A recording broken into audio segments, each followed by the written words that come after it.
છે તમે કરો છો। આજે આપણે એક વાર્તા સુનશું જેનું નામ છે લાલચ બુરી બલા। તમે ના કરતા। એક દિવસ એક છોકરો હતો અને એને સોના ભેગા કરવા હતા। તો પછી ખાધું નહીં પીધું નહીં અને એ તો ભગવાનને પ્રસન્ન કરતો હતો। અને પછી એક દિવસ ભગવાન પ્રસન્ન થઈ ગયા અને પછી એમ કે બોલ મિત્ર શું જોતું છે। તો એમ કે ભગવાનને એવું કરું ને કે એને મને આટલું બધું સોનું દઈ દે ના। પછી એ પાછું વિચાર્યું કે ના આ વરદાન નથી લેવું, અમારે બીજો વરદાન લેવો છે। એ તો એમ કે એક કામ કરો ને એવું વરદાન દઈ દો કે હું જે નહીં ટચ કરું ને સોનાનું।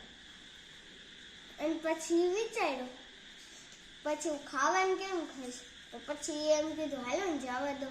પછી ભગવાને એ પ્રસન્ન કરી દીધું અને પછી કે કથા અને પછી છોકરો રાજી થયો કે હું જેને હાથ ટચ કરું ને એ સોનાનું।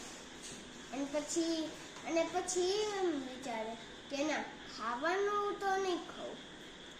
અને પછી એ દીવાને અડે તો દીવાલ સોનાની થઈ ગઈ અને ખાવા ગયો ને તો રોટલી તો સોનાની।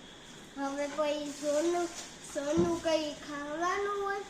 જેટલા સોના હોય એટલા ખાઈ જવાના ના ખાઈ જવાના। અને પછી પાણી પીવા ગયો, પાણી સોનાનું, ગ્લાસ સોનાનો, પાણી સોનાનું। જમી ગયો અને પછી પાણી કેમ પી? સોનાનું કોઈ દિવસ પીવાય પાણી ના પીવાય ને। અને પછી પરેશાન થઈ ગયો અને સોફામાં ઉપર બેહો તો સોફા સોનાના। અને પછી એને નફરત થઈ ગઈ સોનાથી અને પછી પાછો તપ કર્યો અને પાછા ભગવાનને પ્રસન્ન કર્યો 10 દી। અને પછી ભગવાન પ્રસન્ન અને પછી એમ કીધું ભગવાન આ વરદાન લઈ લો બીજો દઈ દો। અને પછી ભગવાન એમ કે તે પહેલા સોચ્યું હતું કે હું ખાઈશ નહીં પીશ નહીં અને જેને ટચ કરીશ તને સારું વરદાન દીધું છે અને તું રોવીશ કેમ? તો એમ કે હું જેને અડું છું ને એ સોનાનું થઈ ગયું છે, મને હવે સોનાથી નફરત છે। તમે આ વરદાન પાછું લઈ લો, હું જેવો હતો એવો રહેવા દો।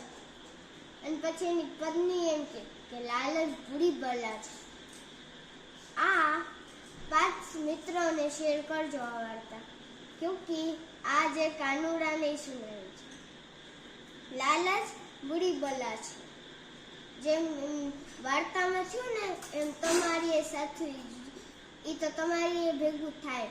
એટલે તમે બહુ જ લાલચમાં ના આવતા, જેવા હોય ને એવા રહેવા દેવાના। ભલે આપણે ગલીબ છીએ, મજાક ઉડાડે છે, તોય આપણે એમને એમ રહેવા દેવાનું અને એમ કહેવાનું કે હું ભલે ગરીબ છું પણ હું તો રહું તો છું ને। બીજા બધા કેવા માણસ સૂતા હોય છે, એક ઝોપડી તો છે એમાં સૂવી છીએ ખાઈ છીએ। લાલચ બુરી બલા છે। નમસ્કાર।